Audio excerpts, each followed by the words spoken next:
Assalamu alaikum everyone. So in our previous video we talked about the observer personality. Now we'll talk about the opposite of the observer, which is the intuitive.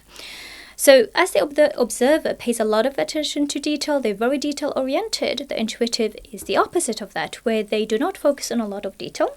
They like to look at the big picture, okay?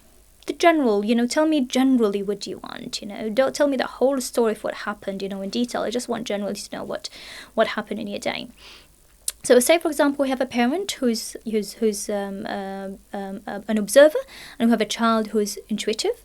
The intuitive child will just tell you, if you ask them what happened in your day, they'll just tell you the general picture, because their memory is not as strong as the observer. So for them, what happened in my day, they'll just remember chunks of it. Okay, this happened, and they'll just create the general picture of it. So it's very important that we try not to demand a lot of detail from them. We don't ask them, okay, you don't tell me what happened in that part of the story, tell me a bit more. They will be able to remember with difficulty. They'll have to really think hard because their memory is not very strong, but it puts them under pressure. So we try not to demand a lot of information from them, because their brain doesn't work in that way. They don't ask for a lot of detail as well. So for example, if you ask them for something, if you ask them to get something done, they don't want a lot of detail. You can tell them, okay, go to the shops and get this and that, in brief what you want, rather than having to give them exact detail of how many, for example, apples and how many cucumbers and so on.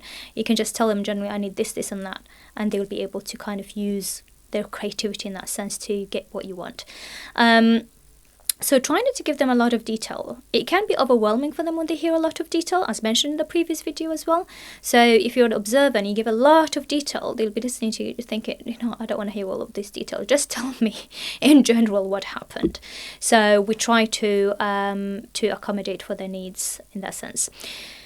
Now, when they want to give you, or when you ask them, how was your day, what happened in your day, they don't tend to give detail, but they give more of their impressions of their day. So for example, if they went on a trip and you ask them, how was your trip? The observer child will tell you exactly what happened, the detail. If they had, for example, a conversation with somebody, they'll tell you the full conversation. The observer will just tell you the brief of it, but then they will also tell you more of their impressions. So they could start by saying, my day was great, or the trip was great, we did this and that, we went and played together, and that game was really fun, but the other game was a little bit boring. So they'll give you more of their impressions of the day or the event, rather than all the detail of it. So the intuitive will give more of the impression, the observer will give more of the detail. So when we speak to them, we understand what language they use, and therefore we accommodate for their needs accordingly. And also, because they like to give their impressions, we need to be able to be patient with them when they give their impressions, because then it's not going to be so much to them about the detail, it's more about how I felt about it. So that's their opinion. So we need to be a bit patient with listening to their opinions more than the detail. They also have great imagination, because they're intuitive, right? They don't focus on the detail. They focus more on the big picture, and they think a lot about the future, what's going to happen in the future. They can have predictions because their imagination is very high. Now, the challenge with that, when we're talking to them, they could be daydreaming. For example, a child in the classroom, if the teacher speaks to them and they just look outside the window, for example, they see an aeroplane, they start to think about a holiday that they want to do and so on. So they think a lot about the future. The imagination is very high. That can make them wander off and kind of, daydream when somebody's talking to them. Their creativity is very high because of that imagination. They think about the future. They can, come up with different creative things that they want to do. So their creativity is very high in that sense. So we also need to respect that creativity they have, because they may come up and tell us great ideas because their creativity is very high. So we need to respect that creativity. The observers mentioned in our last video is that they don't trust new experiences. They need to try it themselves, or they need evidence for it.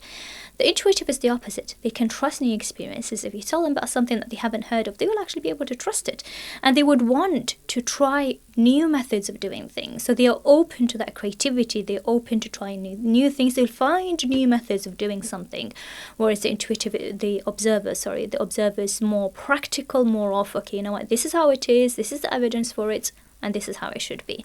The intuitive is the opposite, where they have that creativity and they have the openness to be more creative and to try new methods. In their speech, when they ask questions, we said that the observer will ask where, when, and who because they want the detail. The intuitive will ask why, will ask questions like what next, what if, right? Because that imagination, they work with that creativity. What if we do this? What if we do this a little bit differently? So that's the kind of language that they'll be using and kind of questions. And they also, because of their creativity, they're very good with brainstorming.